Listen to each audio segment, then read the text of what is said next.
বসিরহাটে এসে এক কর্মী সভার পরে সংবাদ মাধ্যমের মুখোমুখি আইএসএফ বিধায়ক নওশাদ সিদ্দিকী জানান, শেখ শাহজাহান কার গেস্ট হাউসে থাকত যদি সিবিআই সঠিকভাবে তদন্ত করে তা অবশ্যই ধরা পড়বে।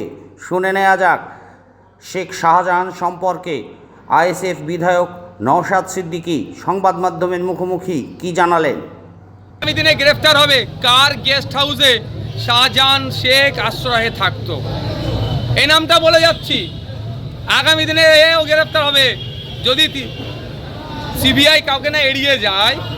সিবিআই যদি সঠিক তদন্ত করে, আশা করবো সিবিআই সঠিক তদন্ত করবে, কার গেস্ট হাউসে রাত্রি যাপন করতো তাকেও অ্যারেস্ট করতে হবে। যার নামে লুকআউট নোটিশ আছে তাকে আশ্রয় দেওয়া মানে, সে একটা ক্রিমিনালকে আশ্রয় দেওয়া মানে তাকেও কিন্তু দণ্ড পেতে হবে। সময় থাকুক, আসতে চলেছে, তারও বুঝে নেওয়া হবে।